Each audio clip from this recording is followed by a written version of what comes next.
গত 10 বছরে যা হয়নি এবারের বাজেটে পশ্চিমবঙ্গ তা পেয়েছে বলে প্রধানমন্ত্রী এবং অর্থমন্ত্রীকে ধন্যবাদ জানিয়েছেন বিজেপি মুখপাত্র জগন্নাথ চট্টোপাধ্যায়। কেন্দ্রীয় অর্থমন্ত্রী নির্মলা সীতারমনজিকে অসংখ্য ধন্যবাদ যে গত 10 বছরে এমন কিছু প্রকল্প বাংলা পেল যা আগে পায়নি, এবং সে কারণে প্রধানমন্ত্রী শ্রী নরেন্দ্র মোদীজিকেও একজন বাঙালি হিসেবে বিশেষ ধন্যবাদ জানাই। বাজেটের শুরুতে তিনি মূলত তিনটি যে মুখ্য বিষয় কিসের উপর ফোকাস করে বাজেট হয়েছে কেন্দ্রীয় অর্থমন্ত্রী তা স্পষ্ট করে দিয়েছেন।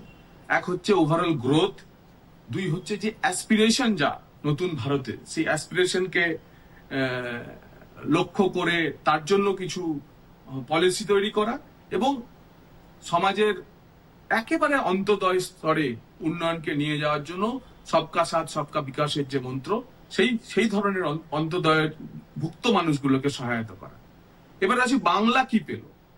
দেখুন, এই প্রথম ডানকুনি অমৃতসর যে ফ্রেট করিডর ছিল, সেই ফ্রেট করিডরের অতিরিক্ত জমি জটের জন্য পশ্চিমবঙ্গ সরকারের এই ডানকুনি পর্যন্ত ফ্রেট করিডর সম্প্রসারিত করা যায়নি। আরো একটি সুযোগ দিয়ে এবার নির্মলাজি ডানকুনি থেকে সুরাট পর্যন্ত নতুন ফ্রেট করিডরের কথা ঘোষণা করলেন। অর্থাৎ পূর্ব থেকে পশ্চিম এই ফ্রেট করিডর যদি সত্যি করে বাস্তবায়িত করতে পারে, করা যায়, তাহলে পশ্চিমবঙ্গের আর্থিক বিকাশ, আর্থিক উন্নয়ন ব্যাপক গতি পাবে।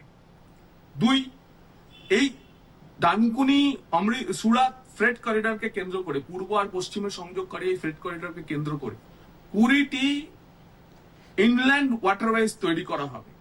অর্থাৎ স্থলের সঙ্গে সঙ্গে নদীপথে বাণিজ্যের জন্য একটি বড় পরিকল্পনা রয়েছে, এবং তাতে পশ্চিমবঙ্গ, আমরা জানি এর আগেই যে মাল্টি মোডাল যে টার্মিনাল গুলো তৈরি হয়েছে, সাহেবগঞ্জে হয়েছে, বারাণসীতে হয়েছে, হলদিয়ায় প্রপোজাল আছে, হলদিয়াতে আছে, কলকাতাতে আছে। তো তাতে জলপথে বাণিজ্য, যার লক্ষ্য হচ্ছে যে স্থলপথে এবং রেলপথের থেকে জলপথে বাণিজ্য বাড়ানো। দ্বিতীয় আরো একটি বড় বিষয়, 5,000 কোটি টাকা বরাদ্দ করা হয়েছে সিটি সেন্ট্রিক ট্যুরিজমের জন্য, এবং সেক্ষেত্রে টেম্পল সিটি যেগুলি আছে সেই টেম্পল সিটিগুলিকে ডেভেলপ করার জন্য। তো all India institute of Ayurveda যদি পূর্ব ভারতে পায়, সেটাও বাংলাতেও তার সেটা আশার। যদি পশ্চিমবঙ্গে বিজেপি সরকার হলে তো all India institute of Ayurveda পশ্চিমবঙ্গে হবেই হবে। এছাড়াও ন্যাশনাল ইনস্টিটিউট অফ ডিজাইন যে নতুন তৈরি হতে চলেছে, সেটাও একটা পূর্ব ভারতে তৈরি হবে বলে নির্মলাজি ঘোষণা করেছেন। সো ন্যাশনাল ইনস্টিটিউট অফ ডিজাইনও আমরা পেতে পারি। এখানকার ছেলেমেয়েরা যারা ডিজাইনিং এর ক্ষেত্রে, আর্ট এন্ড কালচারের ক্ষেত্রে বেশ স্কিলফুল, তারা এই সুবিধা পেতে পারে। তাই